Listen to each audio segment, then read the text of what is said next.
And with that, Raniero, good morning. I will hand it over to you to kick us off today.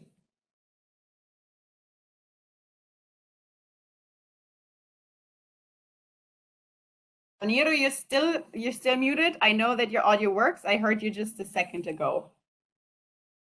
Sorry, here I am. So first of all, good afternoon. In my time zone, it's 2 o'clock in the afternoon. I just had lunch. And thank you to our 52 participants for joining this third event of the virtual series. I suppose that you're all aware of what the Global Task Force, which is run by the Secretariat, and Lily is one of the most active persons in the Secretariat, what the Global Task Force is about, so I will not spend any time on that. One of the things we thought as members of the task force was to launch a series of what we call the virtual series, a series of 6 events, online events. And the aim of this virtual series was to sort of share experiences, stimulate the discussion, and also support the creation, the setting up of a community of practice on the theme of the Global Task Force, which, as you know, is about complementary pathways for education in third countries. This is the third event of the series, and I would like to ask Neil to give us a very short overview of the first 2 events. Please, Neil, over. Thank you, Raniero. Some of you I know, some names I've seen in our previous events. So we kicked this virtual series off and now I think I'm going to get the date wrong, in early October. And we started our virtual session with a general introduction on complementary education pathways to really make sure to provide everyone with a baseline knowledge on what is it that the Global Task Force is working towards. If you were not able to attend that session, you can go to our website, the Global Task Force website. Under resources, you can find the recording of the session. It provides really helpful feedback or really helpful information on complementary pathways, specifically on education pathways, and really hopefully helps everyone understand what the goals of complementary pathways are. About 2 weeks ago, we launched the Global Community of Practice. That was our second session, and we see this virtual series as part of our activities under the umbrella of the Global Community of Practice, which brings together a variety of stakeholders to share knowledge, encourage peer-to-peer exchange, and share resources. So we are holding this virtual series as one of our first activities to really share important lessons learned, good practices, and experiences with a broad audience that are either already implementing education pathways for refugee students or are interested in implementing or supporting education pathways for refugee students in the future. So we're really excited to have you here for today's session on everything covering the application to the university admission process. And I think today is really the first session delving deeper into some of the specific barriers that universities, NGOs, other stakeholders encounter when they design and implement education pathways. With that, I will give it back to Raniero. We want to go right into the first panel discussion to make sure that we use, the time in the most productive way. So Raniero, back over to you. Thank you very much, Neil. So today's the theme, the title of today's session, as you all know, is from application to university admission. So the problems we are going to tackle today are how do refugees, what kind of barriers do they have in accessing local university systems, the application process, and in the second panel, we will talk about the admission and credential evaluation. In the first one, the panel, which I'll be honored to moderate, the title of the panel is Program Outreach and Application, Barriers and Good Practices. We all know how difficult it is for refugees who had to flee from their home countries and had to stop their academic career to resume it in a totally different country, and how difficult it is also for the higher education institutions in those countries to deal with this kind of problems. Sometimes they don't have the papers, sometimes they have language problems, and all these kind of things. I personally ran for 3 years a project in Lebanon, Kurdistan, and Jordan about how to support refugees in accessing local universities. That was not about complementary pathways. That was about people who were already there. But nevertheless, the problems are the same. So in the first panel, which is actually already started, we have 4 speakers. We have Michel Manx from Vaux, we have Nora Masaori from Japan, we have Agatha Bibad from UNHCR in Lebanon, and we have Sadiq Imam Perienza, who, if I'm not wrong, he is calling us from an NGO in Rwanda. We circulated a number of the bios of the bios, the short CVs were already circulated, so you all know who these people are. So I would rather start. We have also circulated some questions to our speakers, and I would like each speaker, each panelist to give us a short overview about her or his views. Please pick up 2 of the most relevant questions and go on. I would give you 5 minutes each so that we can keep the schedule. Michelle, the floor is yours.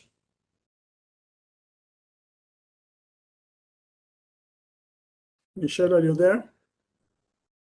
Yes, thanks, Raniero. I think one of the most, I guess as a first step to accessing education pathways for refugees is around even learning about opportunities. And so I think the first question is around what are some of the main barriers that refugees face in learning about and addressing third country scholarships and other higher education opportunities in third countries. And I might, we have Siddiqui with us today, and so I might actually pass the mic over to Siddiqui first, and then maybe some of the other panelists can complement what you share, Siddiqui, about some of the barriers that refugees face in even just learning about the opportunities. Oh, thank you very much, Michelle. Hope my voice is clear. There is a strong wind here outside, but I hope it's clear. Okay, thank you very much. Yeah, barriers to access to tertiary education for refugees and scholarships is really a big topic. First, I want to introduce myself so that I give you the experience from my own life, because I'm a refugee from the DRC, from Congo. I lived in Rwanda for 26 years, and I had to access education from Rwanda, and I was really challenged to go through the process as well. Even though today I work as a manager of refugee student affairs at Kepler, and also worked as a college counselor, I saw many cases, and which even are new and others different from what I faced in the past. Yeah, I know. Yeah, everyone can know refugees have issues with access to information, because many refugees don't have access to connected devices, and many organizations tend to put the information online, and refugees don't get access to that kind of information. And also, when you're coming from a country where, for example, I was from Congo, and today I'm in Rwanda. I came from a French-speaking country, and fitting in an English-using country, like I changed the language of instructions from French to English is really difficult, even though I can be smart, but adapting to a new language of instructions and also succeed as you should, it's really hard for refugees. And then this affects the performance from high school. And since you can't have the, from that you can't have the marks that would take you to university because of the change in the systems. Also, when people who are giving scholarships to refugees come into the refugee camp, they have a few spots and a big number of applicants.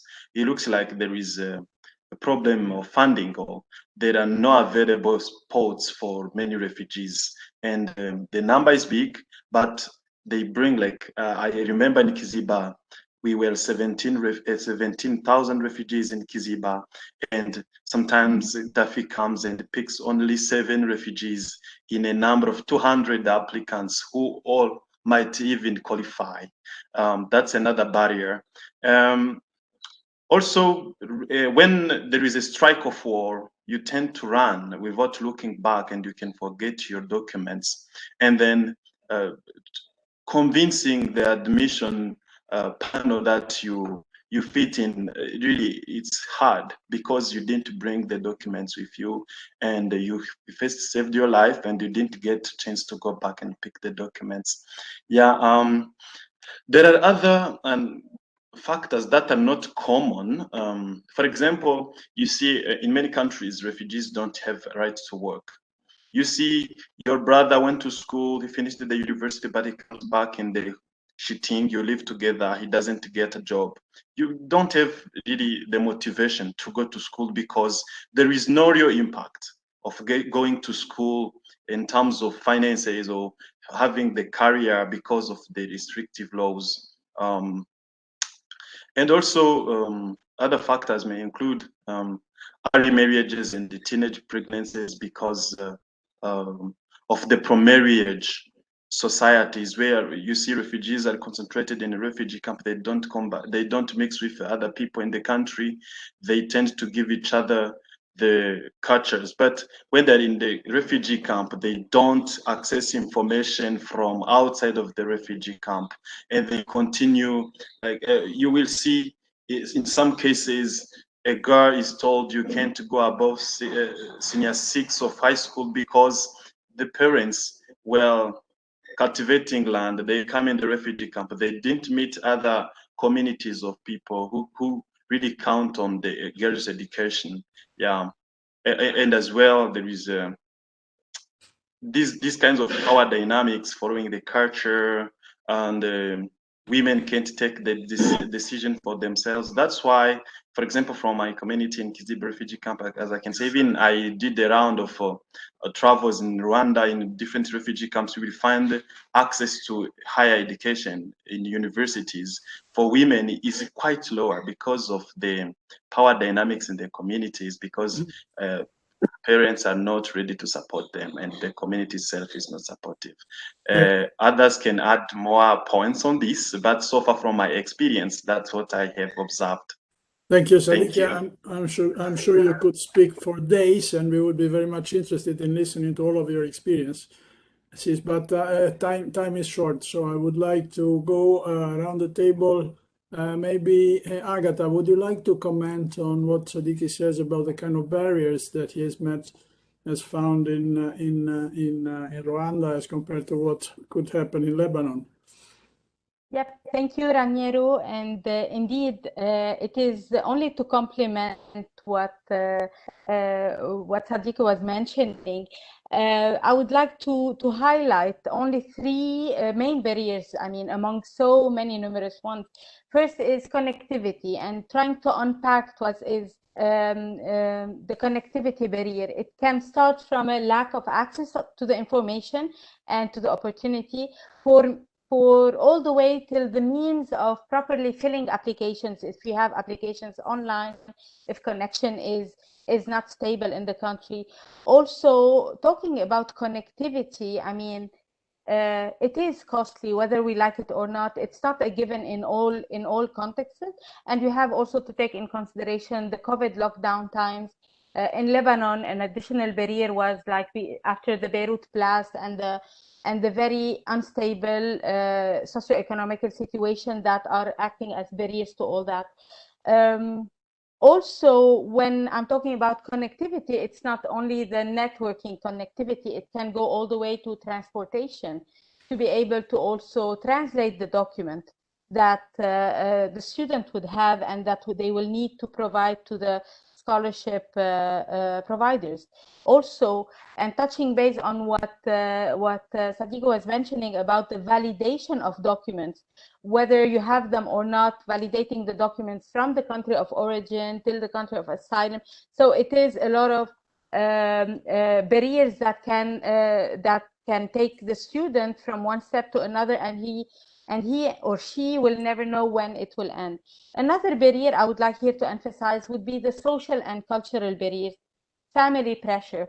Also, the gender inequities. I mean, we've seen less women applying to scholarships sometimes, and sometimes also not given the right to decide on which scholarship they would like to be selected on, etc. Also, from the cultural aspect, I would like here to notify that students sometimes that are in the pipeline of scholarship in a third country, or even the ones that would make it to a third country, they receive a lot of pressure also from their families. They are identified as the one that made it, and they are put under pressure either to quickly reunify the family in the country of asylum, or to send money to the family, so it will not allow them to focus on the academia.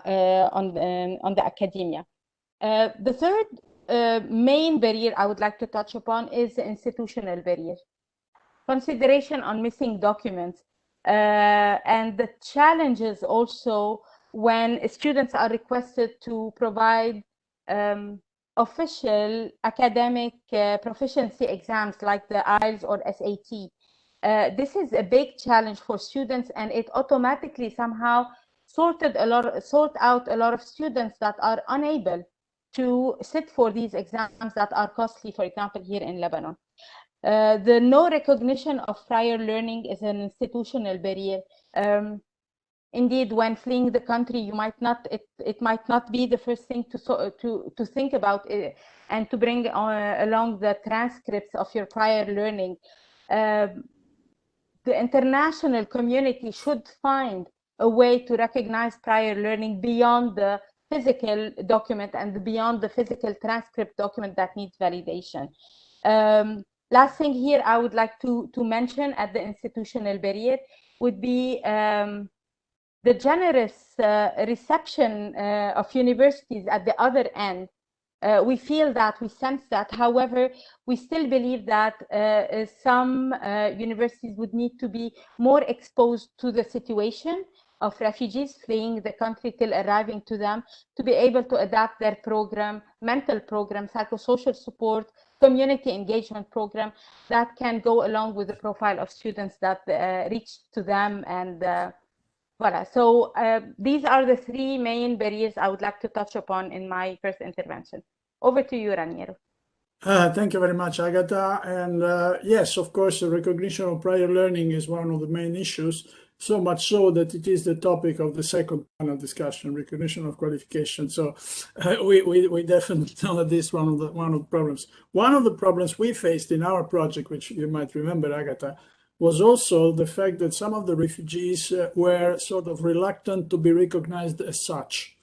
They had the sort of, they were afraid there would be a sort of stigma because they were recognized. And that of course complicates things, because you can't help people if they don't want to be identified as refugees. So thank you very much, Agatha. And now let's move to the really far east, to Japan, which is totally unknown to me. So I would like Noramasa to give us some feedbacks about how they see this kind of barriers from their country. Okay, thank you, Raniero. We offer bridging or preparatory program for higher education in non-English medium, which is Japanese. So what we offer is a preparatory program, and We are trying to fill the gap between application to non-English medium education from with the applicants, Syrian applicants in Turkey mainly.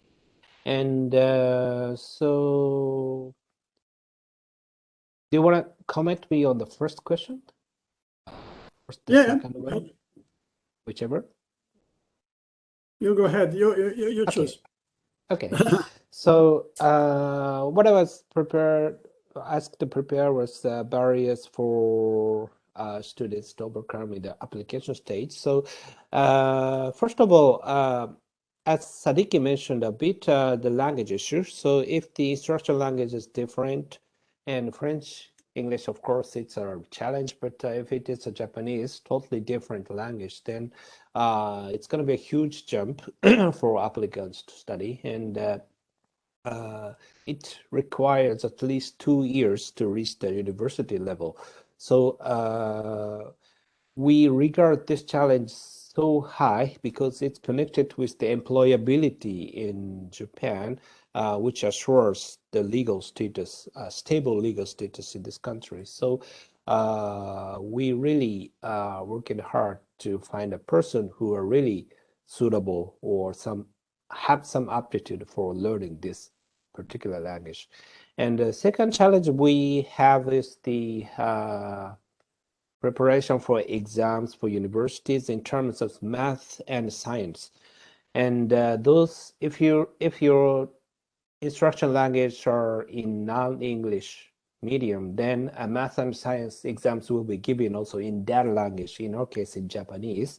And the normal language courses doesn't cover the vocabulary of math and chemistry and physics. So we need to give some additional training to master and prepare for the exact exams for foreign students in general.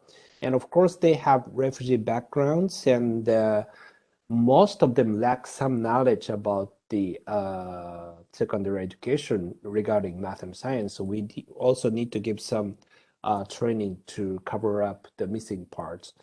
And lastly,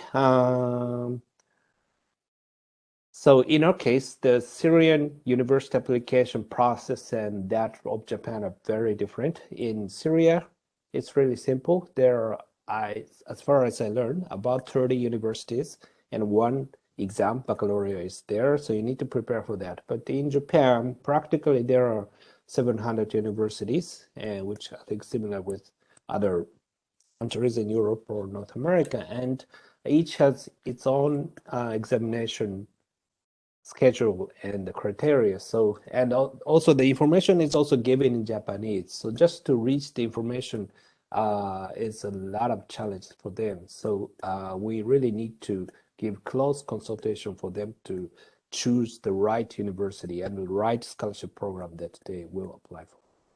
Yeah, over to you.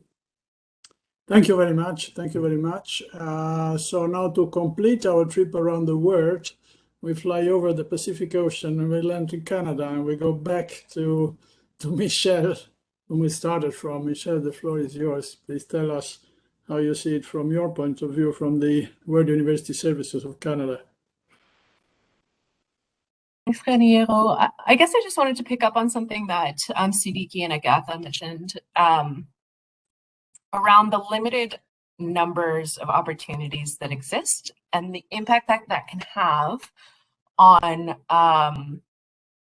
discouraging students from applying again. So what we've seen in our program, which recruits students from 6 different countries around the world, is that, as Siddiqui mentioned, there are thousands of young people that can qualify for opportunities, but only limited placements. And so when students apply repeatedly for the same initiatives or multiple initiatives, they can become discouraged from applying again.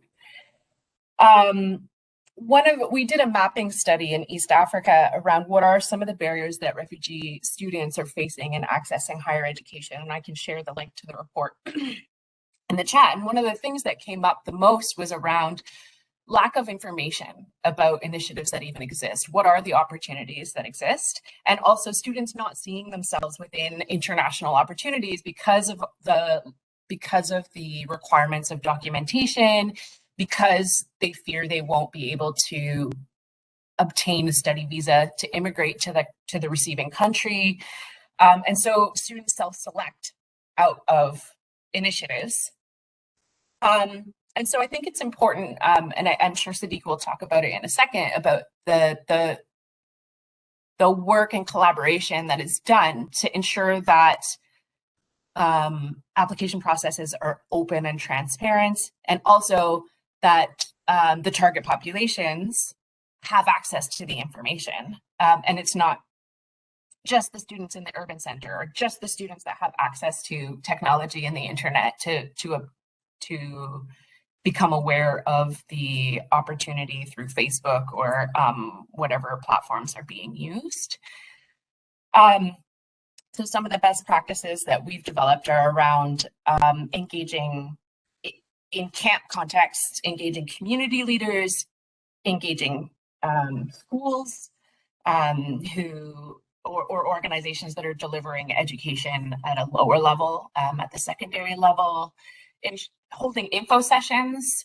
So we have typically a longer application window, so that information can be passed around and give students enough time to collect all the documents that they need in order to submit their application. And we'll hold an information session before the deadline so that students who are applying to the initiative can learn more about the opportunity, about the process, about who can support them in the process. And I think there's also important safeguarding measures that we can put in place to ensure that students aren't exploited through the process either. So for example, ensuring that all populations, the community leaders, the collaborating organizations, refugee students themselves, parents, they know that there's not an application fee to apply for the program.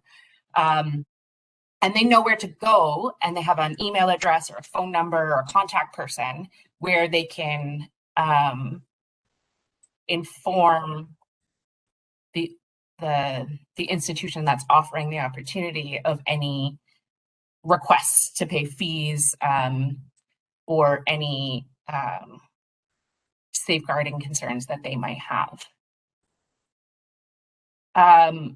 I know Siddiqui and his organization help promote opportunities and also help students navigate the complicated processes for applying for international education opportunities. So maybe I can pass it over to you, Siddiqui, to tell a little bit more about that.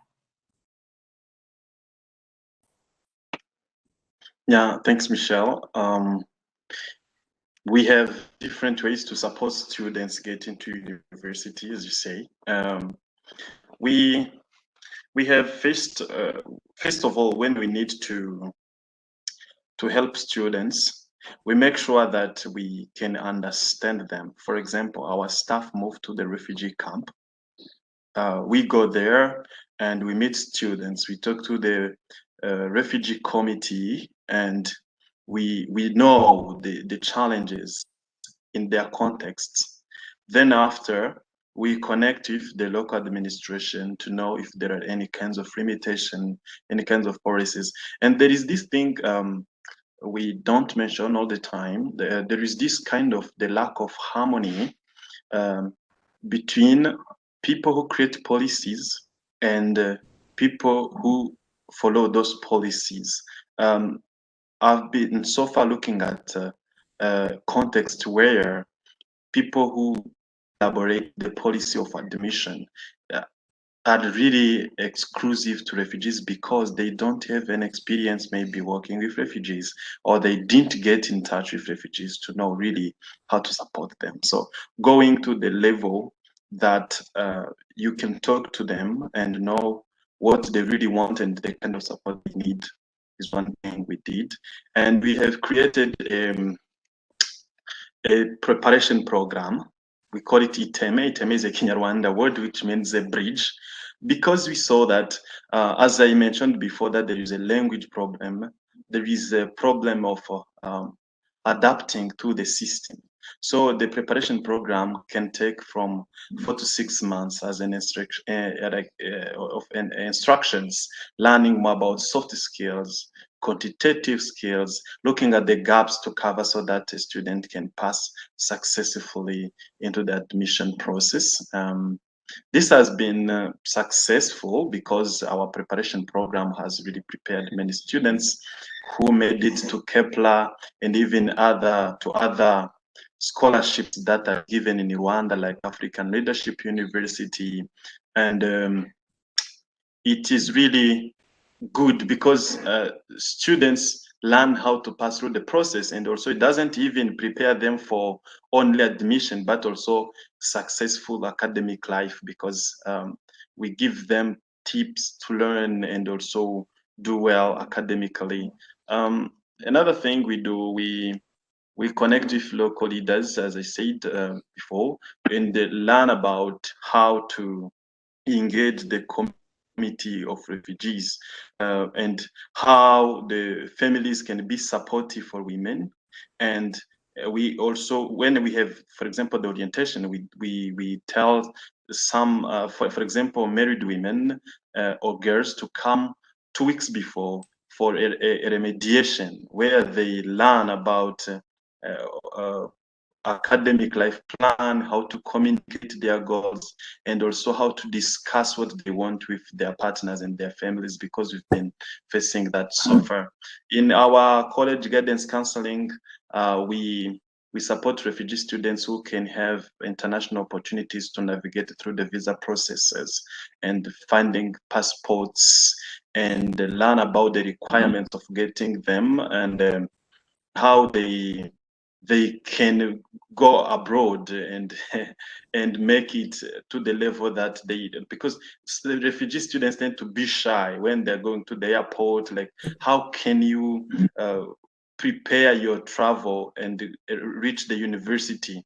Yeah, so far we are also piloting the backpack with UC Davis, where we are trying to we are coming with the project to keep Aditi, I hate to stop you because it's extremely interesting, but we have to spare some time for questions from the audience. So please forgive me if I cut you, but I would like to give the floor to Neil to stimulate some questions from the audience. I have one, but I would like to listen to the other ones. Neil, the floor is yours. Thank you very much, Raniero, and thank you so much to all of our panelists. And it's time is always a little tricky, and I know that you all have much more expertise to share. Raniero, so far I do not see a question in the chat box, but I really encourage everyone. We have about 5 minutes for questions. You have an amazing panel covering experiences all the way from Canada to Lebanon, Rwanda, and Tokyo, and everything in between.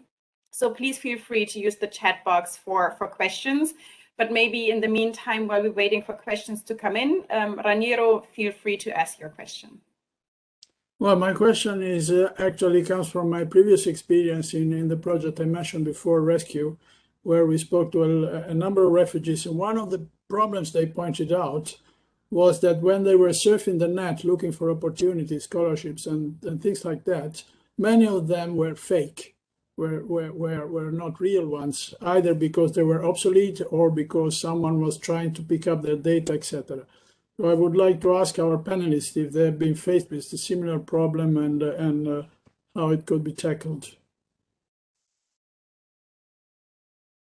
And Sadiki, you've been mentioning several times the access to information. Did you experience something like that in your daily life? Yes, yeah, sure. We have experienced students who were getting fake links to scholarships and requests for, like, they tell us to help them to talk to UNHCR how they can get travel documents and other supports. And so far, you can see students can be even involved in human trafficking, or can have other life consequences from that. We faced that really, and what we did, we follow the how the link is reliable, and also we can email the link provider and ask them more information. Yeah. Thank you. So we have a number of questions in the chat. Neely, if you want to read them, or do you want to proceed? Yeah, absolutely. The questions don't necessarily target a specific speaker, but one very interesting and good question is, are there any opportunities for students with disabilities? Maybe Michelle, I'm gonna give that over to you. Yeah, I think that's a really good and important question. WUSC has welcomed a number of students with disabilities in the past. We Canadian institutions are quite well equipped to support the integration of students with disabilities. But I think one thing that we're realizing is that the promotion of opportunities, how you promote opportunities, is important if you're going to reach students with disabilities. And so we're working with an organization called Light for the World that's based in Uganda, and they work on disability and inclusion, or inclusion of students with disabilities, to adapt our recruitment processes so that students with disabilities can become aware of them. Let's say if you're visually impaired, how do you become aware of these opportunities? And I think part of that is ensuring that the whole community is aware of the opportunities so that students can receive the information through word of mouth, but alternative ways of sharing the opportunity as well. And we're looking at also students with physical disabilities. So one of the ways that we promote our opportunity in the camp context is through notice boards. And anyone who has worked in a very protracted refugee context, in a camp that's very protracted, knows that a lot of the information gets transferred through the notice boards. But if you cannot go to the notice boards and you're the student, then how do you become aware of the information? And so I think we're using different strategies around different ways of promoting the opportunity through radio, through the notice boards, online. And I think diversifying the way that you promote opportunities is important to addressing that. Thank you, Michelle. I want to be mindful of the time, and I see that there are questions coming in, and they're all really good questions. We only have time for one more question. My apologies. I am picking the question, how do you reach refugees living in urban settings who may not be registered with UNHCR, for example? So maybe Siddiqui, or I mean, I'm sure Agatha, although working for UNHCR, can respond to that as well. But Siddiqui, I'm gonna start with you. Yes, to reach out to refugees in urban centers, we do the television and radio announcements that we need them to attend and that they can qualify. And also we do social media posts on Instagram and Facebook, and also we share in the WhatsApp groups, and we tell others to share with the communities, and also involve UNHCR because might have their information and they can do a kind of bulk message, SMS to their phones that they can share the information. Yeah. Thank you so much, Siddiqui. Norimasa and or Agatha, do you have a 30-second response that you would like to share with our participants? Yes, I mean, with no surprises, I would like to let you know that sometimes the non-registered refugees with UNHCR would know about some opportunities even before we do over the official channels.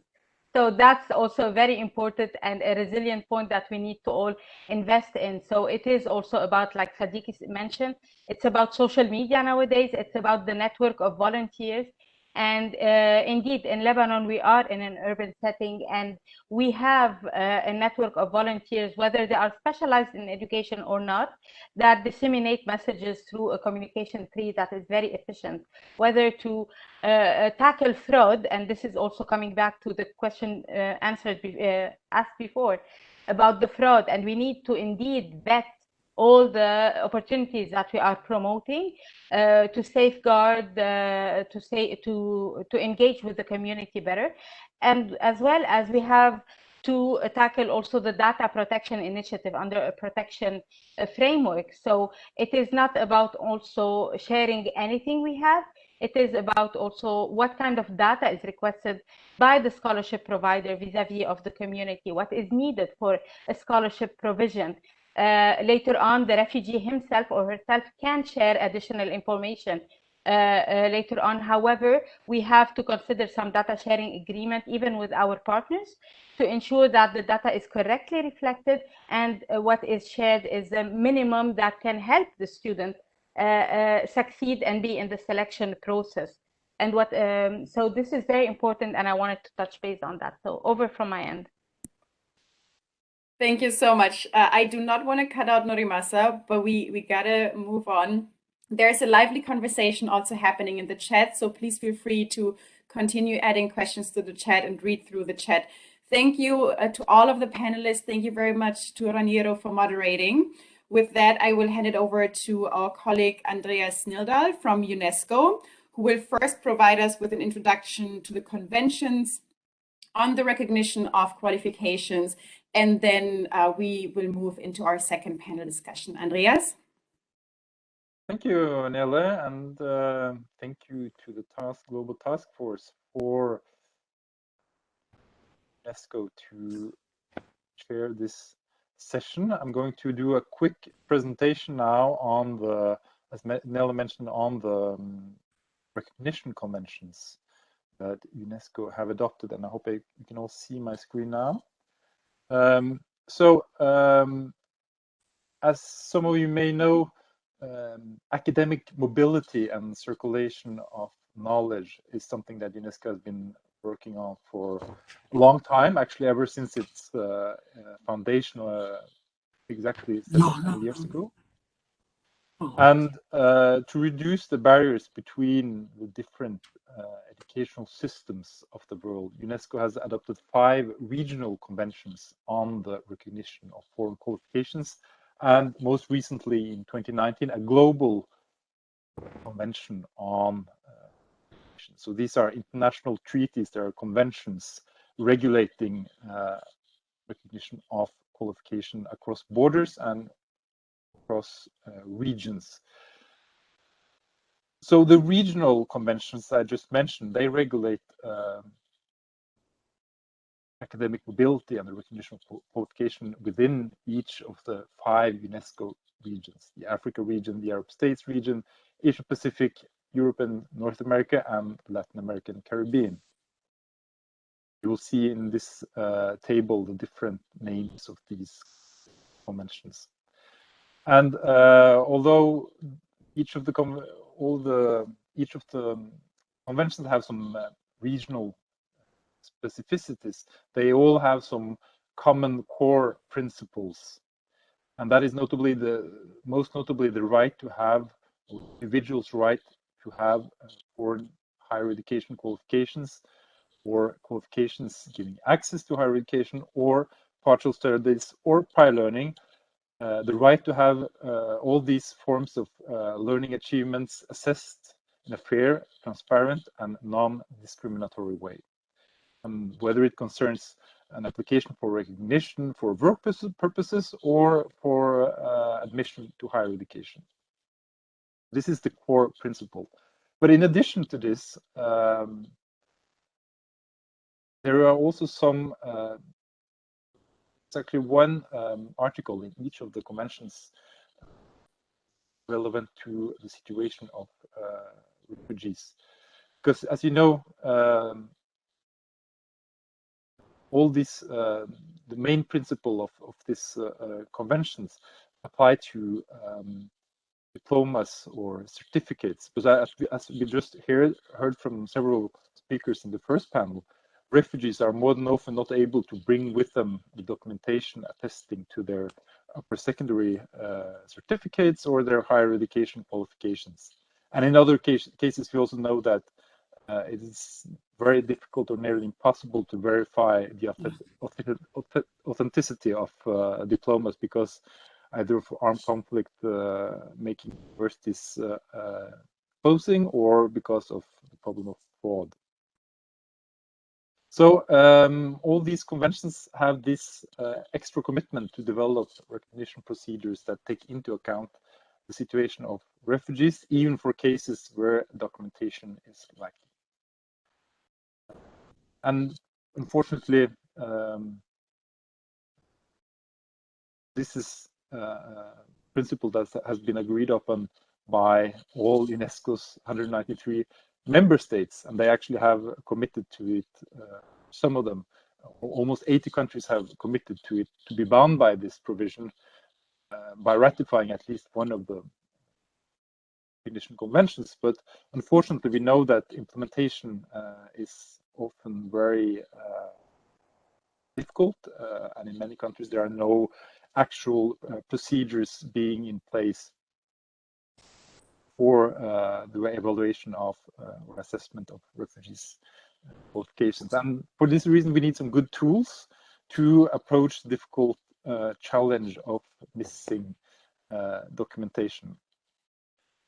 So I will come back in a little while to some examples of good practice on how to develop procedures to assess refugees' qualifications, notably through interview-based evaluation methodologies. But if you are more interested in knowing about the UNESCO recognition conventions in general, UNESCO is organizing a webinar this Thursday this week as part of our higher education station series, and I'm also sharing with you a few other links that could be relevant for this. And I'm sure the PowerPoint will be shared with all the participants later. So I'm going to close this presentation now, and we will move over to the panel.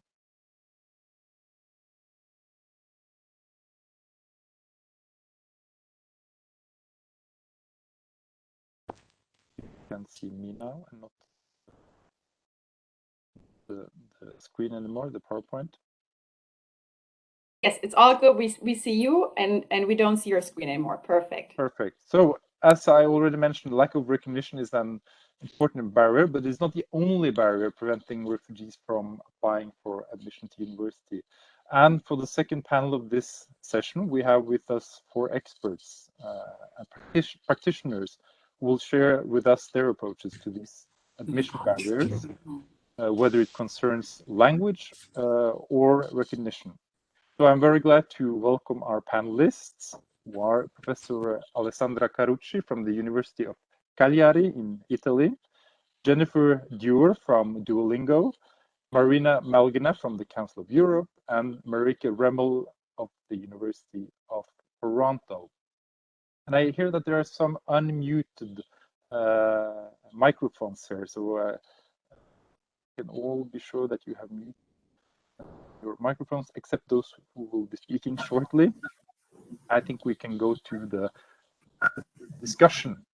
So let us start the panel by asking about the most important admission barriers. What are the barriers refugees face in providing required language and academic qualifications? And I would like to start with language barriers. I'm asking Jennifer Dewar from Duolingo, how can applicants navigate through the challenges around language qualifications when it comes to preparation, testing, and also in terms of funding and costs? Jennifer. Thank you so much, Andreas, and good morning and good afternoon and good evening, everyone. I'm very glad and honored to be here. As Agatha and Siddiqui have already explained in very compelling detail, testing and credentials pose formidable challenges for students in conflict areas and in other fragile settings. And access has long been a barrier for students. It's physical access, having to travel to a test center, geographic access, the timing when tests are available for students to take and whether they can actually sit for a test on that date. And also the types of IDs that are required to enter test centers are often not IDs that refugees carry. And I've heard many heartbreaking stories of students arriving at a test center with an ID document that was not accepted and having to turn around after having traveled many hours, perhaps by bus, perhaps having to cross borders to take a test. Testing is changing, fortunately, and some test providers are leveraging technology to make testing, whether it's language testing or other kinds of testing like SAT or ACT, which are used very heavily in the United States. Test providers are moving many of these tests online, and it is making it more accessible. It's making it more affordable. the pandemic has certainly accelerated the openness to online options for high stakes testing. It was something that we at Duolingo started working on 7 years ago, and it was moving along quite slowly. As you know, the higher education ecosystem can be slow to change, but the pandemic forced a lot of changes in mindset in terms of openness to flexible options. And so I'm looking forward to the conversation this morning about how options have become more flexible, perhaps because of the pandemic, but how that now can benefit refugees. The test provider that I work for at Duolingo is an English proficiency test. It's now accepted by more than 3,500 universities worldwide. It is entirely online. It takes about an hour. And it can be taken on demand, so no appointment is necessary. It does mean somebody needs to have access to a computer or a laptop for 1 hour, but that can be arranged at any point because we don't require a previous appointment to be scheduled. I also want to mention, for those of you who work at universities or who, like Siddiqui, who may be working in a college counseling setting and helping refugees navigate the process, that we do offer fee waivers. And I'm going to put a link in the chat for you to request fee waivers for students to take the Duolingo English test for free. And we'd be very glad to support that. And so I'll go ahead and put some links in the chat, and I will cede my time. Thank you, Andreas. Great. Thank you, Jennifer. I would be interesting also to hear from America, how is your approach to language challenges, and how are refugees navigating through this at the University of Toronto, if I may ask you, Marika?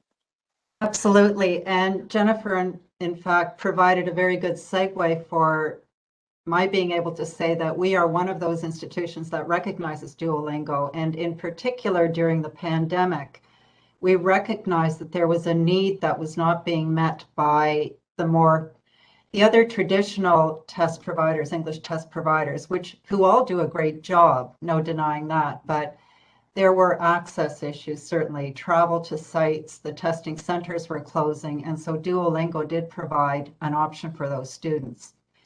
Just as a bit of background, the University of Toronto invites applicants from all over the world. We do have students from about 165 countries, and that means we are a very international type of university. 25,000 applicants annually need to provide proof of English language facility. So that's the kind of institution that we are.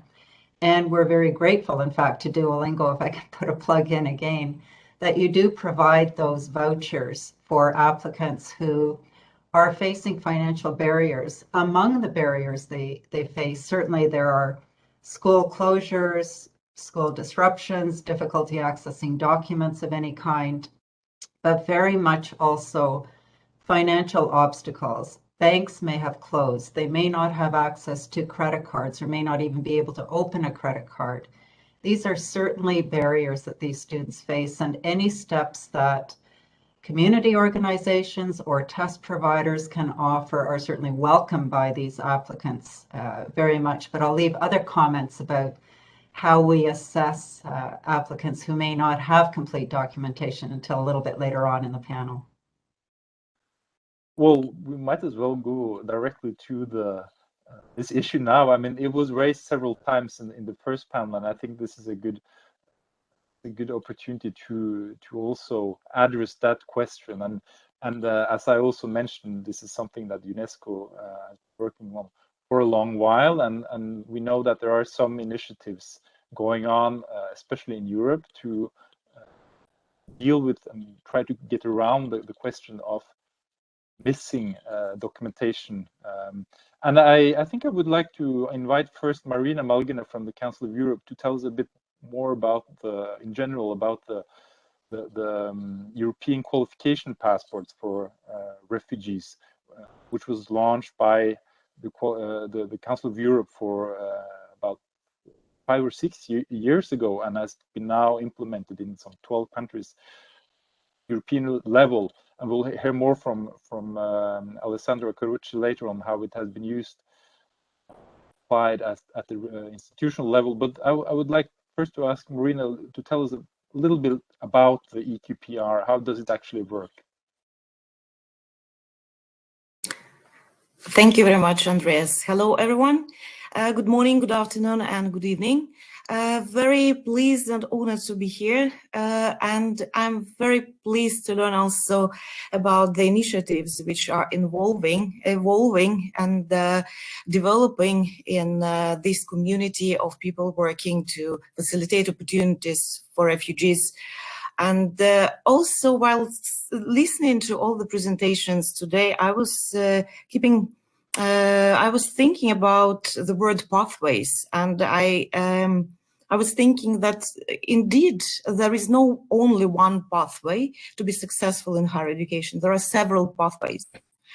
And although we now can identify different ways of doing things, different initiatives which were launched since last 5 or 6 years, now it's very important to see how all these initiatives will be coordinated, how they will be working together in order to help the refugees really to make use of those pathways which are out there. So this is my very short introduction. So, and as for the European Qualifications Passport for Refugees, as it was mentioned by Andres, it was launched for more than 5 years ago, about 6 years ago, in connection with the situation we in Europe faced with refugees coming from Syria. At that time, it was very important to react to emergency, give the opportunity for refugees to get their qualifications being correctly assessed, fairly assessed in a transparent way, and give them the opportunity to present their qualifications, to present the information about the qualifications in a credible way, so that people, the end users, and also other stakeholders will be able to understand the information about the qualification these people have, and also see the opportunities in order to provide the opportunities to either being admitted to the higher educational institutions or to be given a certain type of job in their new communities, so that people will be able to use their qualification. Because it's not only the exercise we are doing to do the assessment. It's not because we are credential evaluators and want to do something in this area. We want the result of our work as credential evaluators to be seen, to be used, to be trusted by all the stakeholders who might need the information about the qualifications a refugee has. So the idea of the European Qualifications Passport for Refugees was to present the information we can get about the refugee's qualification and about also, for example, the language capacity of this refugee, presented in a standardized certain way, which can be accepted by the stakeholders and can be used as the first step, either by educational institutions or employers in their own process, to either employ or to admit the student. And also, as for the languages, this information is very important to figure out in the very first step when we talk to the refugees, because this will be also a decisive point where this refugee is and what kind of advice this refugee needs in order to succeed with the ambition he or she has, also in terms of being admitted or being active participant in the labor market. Great, thank you. I think I will now invite Alessandra Corucci from the University of Cagliari to share a bit with us your experience with the EQPR, because your university has been involved in the project, and as far as I understood, you also used the European Qualifications Passport for Refugees for admission purposes. Could you tell us a little more about how that worked? Yes, thank you, Andreas. Yes, as you said, we experienced at the University of Cagliari. We were one of the first Italian university in applying the EQPR procedure. Marina was with us 3 years ago in 2018 when we had the first session. So we implemented it. We experienced how it worked. We had initially to find applicants, because the problem was to find candidates. So refugees that were already here in our region, in Sardinia, and who wanted to proceed with their studies, but they were lacking of documentation. One first issue was that we had a very high level of migrants arriving here in Italy and in Sardinia as well in that period. And one of the problems, I will discuss of it later, is their position in Italy, because they are not yet, when they arrive, they have not the status of refugee. They are asylum seeking, or they have some other kind of protection. Anyway, we look for them, asking to centers of receptions, volunteers, etc., that knew the situations. And so we had 16 candidates to carry on the procedures. So all the procedures, as Marina said, was initially done with the questionnaires that they had to fill, giving them more information they could on their previous study. And then there was an interview in presence with the experts, international experts, and the university representatives that were checking for the situation. Then at the end, we arrived to have 12 EQPR delivered, and all these 12 students had the possibility to enroll at the university in the case they had some regular permit of residence, some regular, I would say, protection, kind of protection, official kind of protection. But also for asylum seeking, we try to find the way to give them the possibility to join the university, giving them the possibility to enroll to single modules or to single courses, so that they could start to study in single courses that were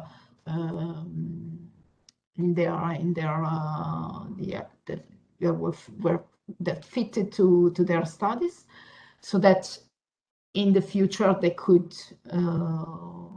somehow enroll regularly. In some cases, at least in 2 cases, this procedure helped them to get the regular protection then, because they were in the procedure of evaluation, and for sure saying that, demonstrating that they had obtained this EQPR and that they were doing this kind of path of study helped in the evaluation. So this was a positive, for sure, a positive thing. And so we were quite flexible. So we gave them the opportunity for all those who have a kind of protection to enroll to the university.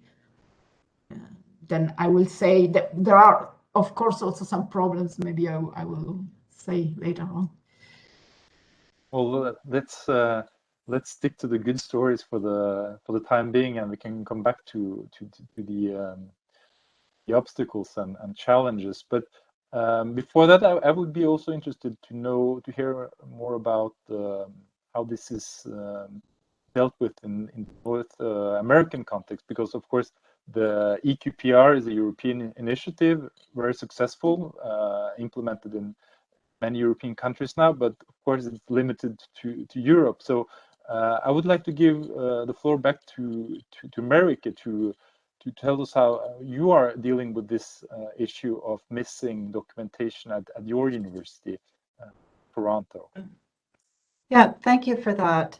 I took the term that Marina used as end user in the sense that we are the end user to some degree of the whole process that refugees have taken to the point of applying to university, which is not an easy road by any stretch.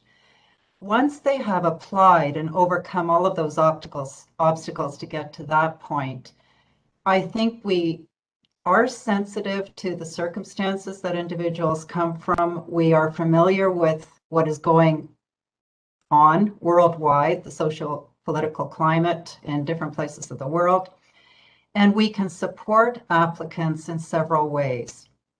Oftentimes, they do actually have their documents. I'm pleased to say that one of the first things they bring with them when they are forced to flee are their academic documents. That has become a more frequent occurrence for us than we may have seen in past years. But nevertheless, not all students do have their documents with them. But they're often very good about being able to describe their studies, certainly the university they attended, the program they attended, the courses that they completed, the grades they obtained, and we can take that information. And if there is any way for us to corroborate that, of course, we look for those opportunities as well, but their own self-declarations are often the basis that we use to assess their background. If there's specific subject preparation that they need to demonstrate, for instance, in math or in the sciences, if they can't outline very clearly on paper what they've completed, they may be able to be interviewed by a relevant department to explain their background and understanding of courses. And if we feel the need to corroborate that further, we will ask them to prepare a statutory declaration. So to have their own statements notarized that describe their academic preparation and their academic record in the background. We're also, in some cases, able to point applicants to ways they can get those official credentials. So we have some experience with different avenues whereby applicants or students can approach either universities directly or other bodies that can help them to get those documents officially to us. But we are able to admit students who have missing or incomplete documentation through these other means. I noted that one of the questions that you asked, do we have any flexible admission for those missing official language tests? That is not one area where we can be flexible, but as we've heard Jennifer describe, for instance, there are opportunities for applicants to demonstrate their ability in English, in the English language for further study. Right.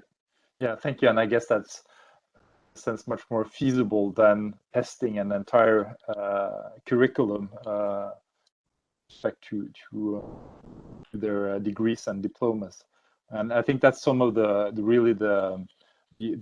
asset with the qualification passport methodology, that you don't need to actually to assess the entire curriculum of a program. Maybe Marina, can you just fill in a few words on the methodology behind the European qualification passports for refugees? Because I'm sure many in our audience here are curious about how it works in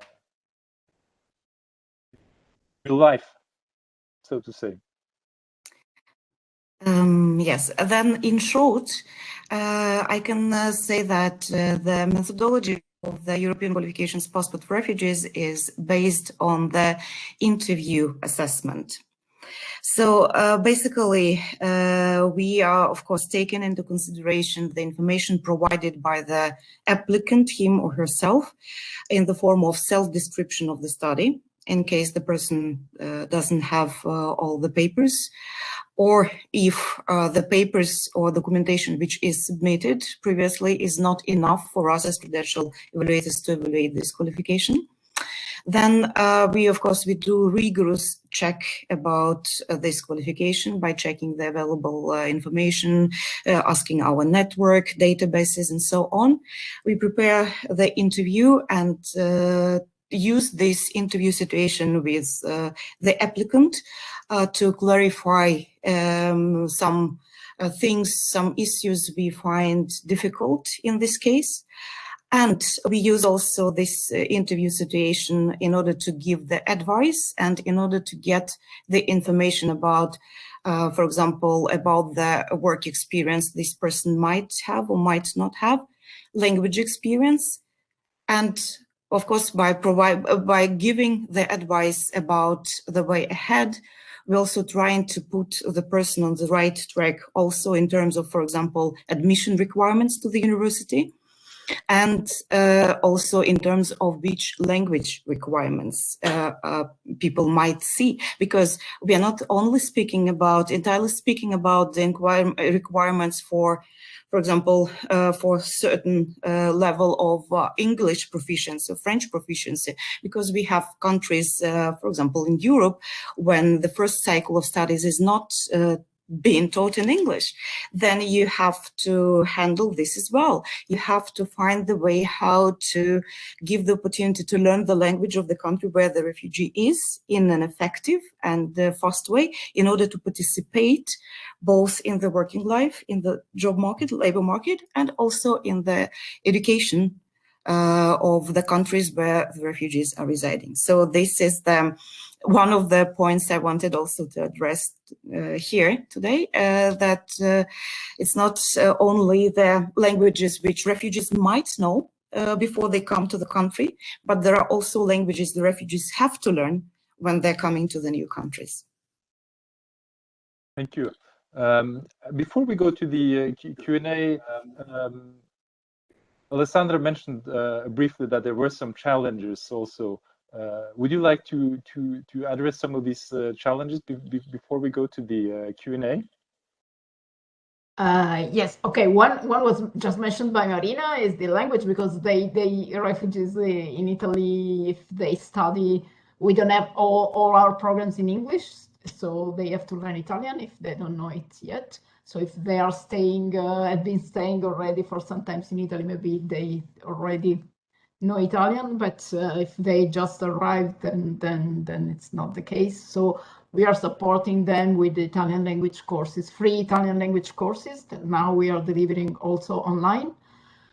So for instance, we were, as I mentioned in the first webinar, we are also in the university corridors for refugees. So they are arriving with a regular permit of study, but they have to, if they are not enrolled in English taught programs, they have to learn Italian.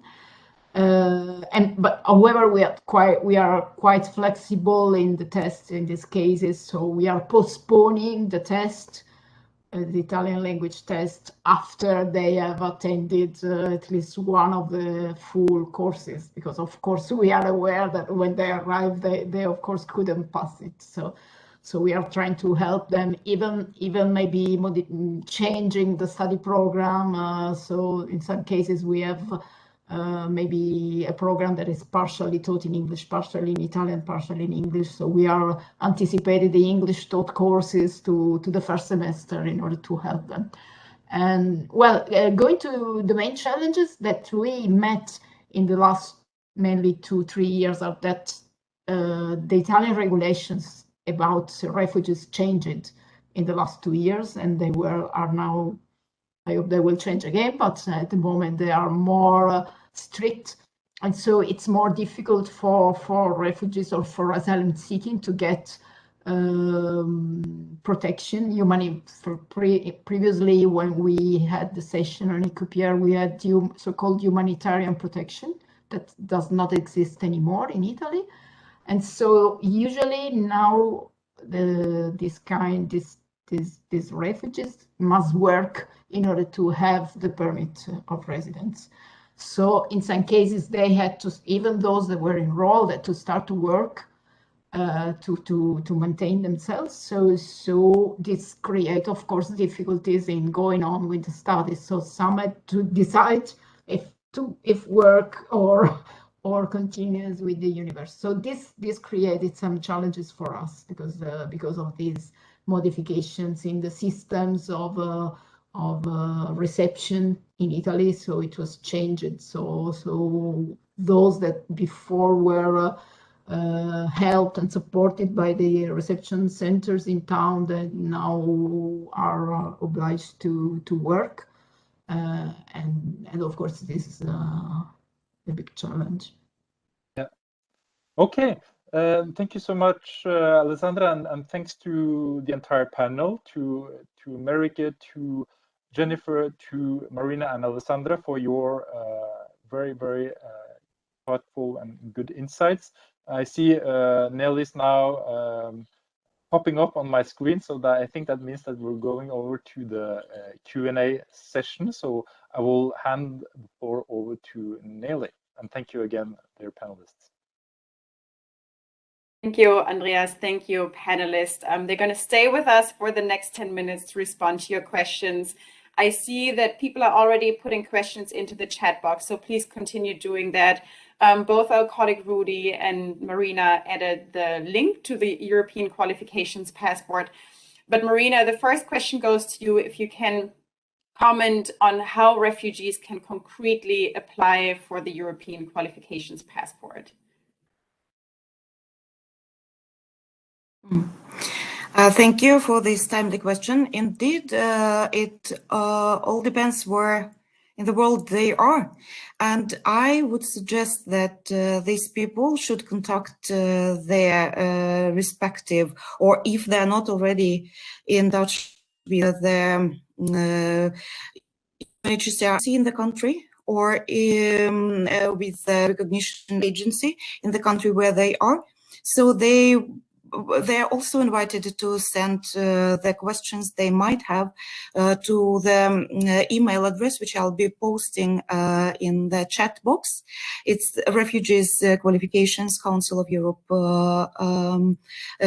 email address, where you can send your questions, and we'll be finding the way how to accommodate the need of the refugees who might be in need of the European Qualifications Passport for refugees.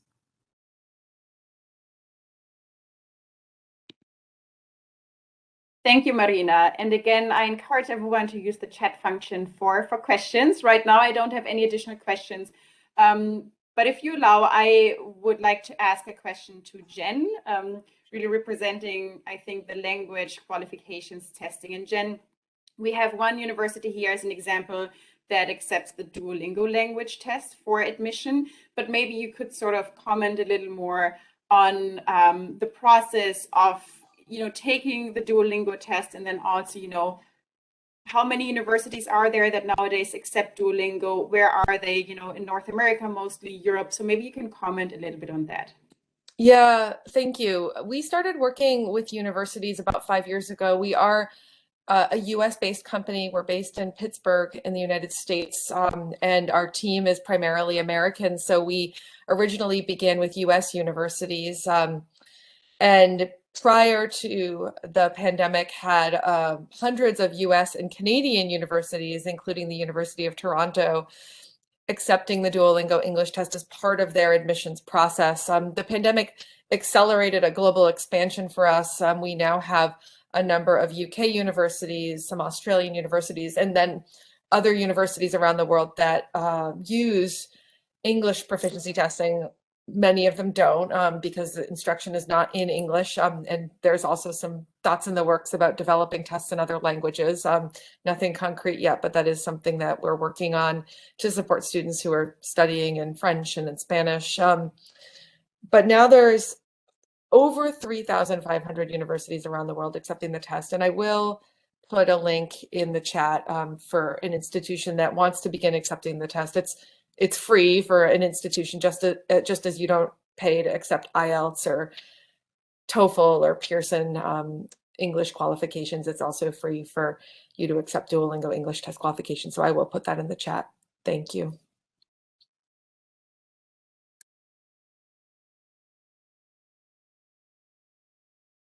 Thank you very much, Jen. Really helpful information. And Merike, maybe you sort of from the university side can comment on the process of, accepting Duolingo, or was there like any sort of conversation that you had at the institutional level, in terms of accepting Duolingo instead of one of the other, I think, like more traditional language tests? Of course. And of course, we do accept the earlier English testers as well. We accept the TOEFL, we accept the IELTS, and there are a number of ways that applicants can demonstrate their proficiency in English. When Duolingo arrived, of course, because it was fairly new, we went through a process of looking at any documentation and research, and certainly peer-reviewed research, to be assured that the concordance that we wanted to assign relative to other tests that were already in place was sound. And when that research became available, it coincided nicely. That's a trite way of saying it, but with the pandemic, where there was a demonstrated need, and we were well positioned at that time to then accept the Duolingo. And we have become one of the top 5 receiving institutions of Duolingo scores worldwide. So that did demonstrate to us, and I don't mean this to be just a pitch for Duolingo, but it did demonstrate that there was a real need for that kind of testing, and that it was something that applicants were looking for, the ease of being able to take the test. From our perspective, certainly we had to put certain systems in place to be able to receive in an automated way and to be able to match test scores with our applicant pool, but that was easily enough done. For any of you who may be more familiar with the platforms used at universities, we are a slate-based university, and so the ease of making that pipeline for us was pretty straightforward. Thank you, Marike. I would, if there's any, we have a few more minutes, 2 more minutes for questions and answers. I don't have anything in the chat right now, but I wanted to offer sort of any last comments to Alessandra and Marina, if there's anything you would like to add from your institution's perspectives before we wrap today's session up.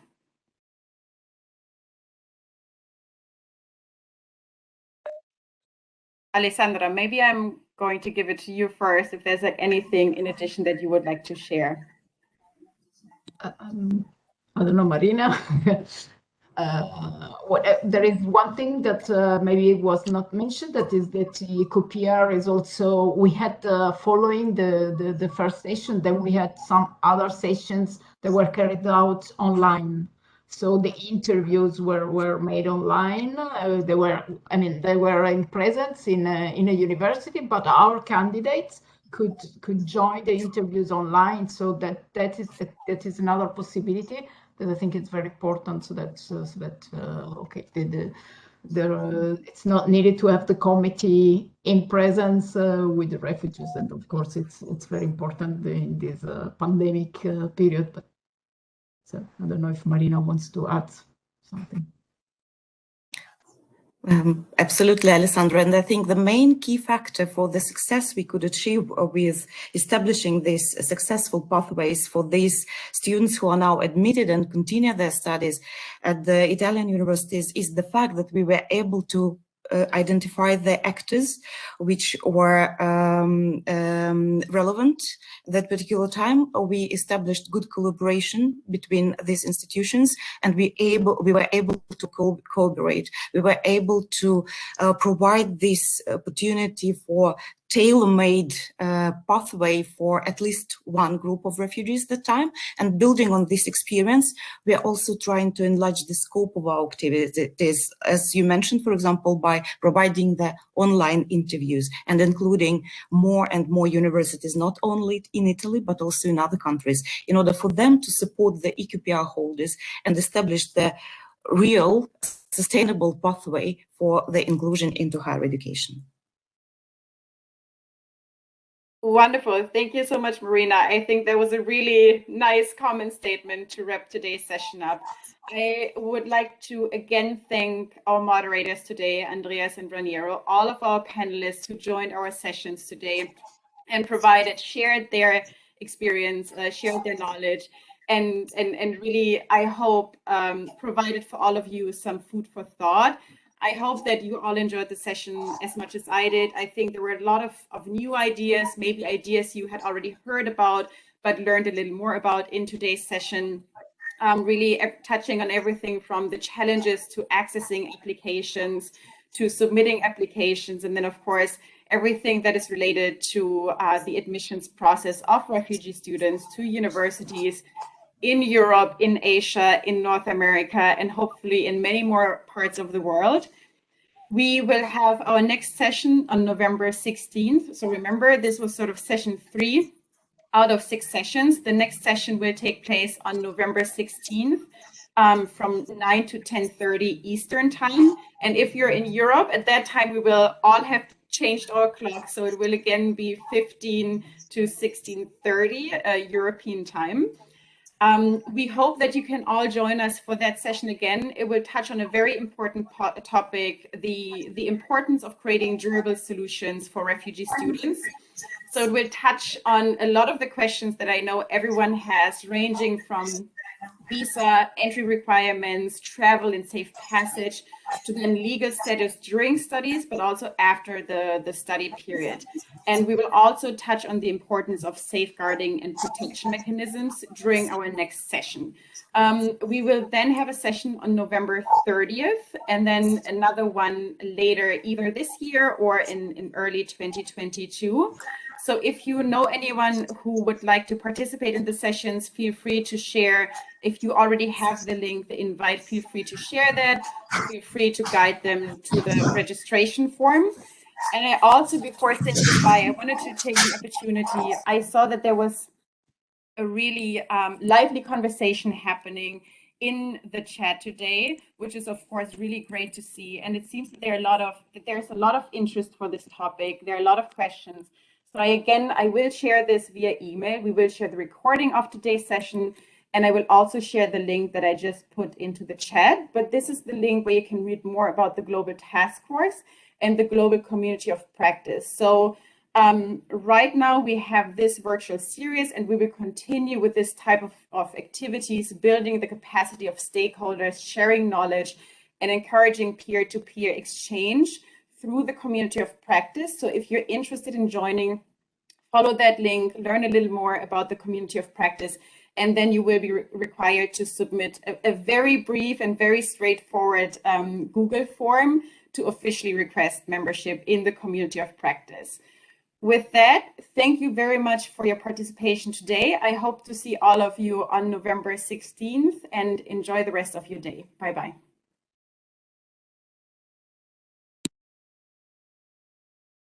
Bye bye.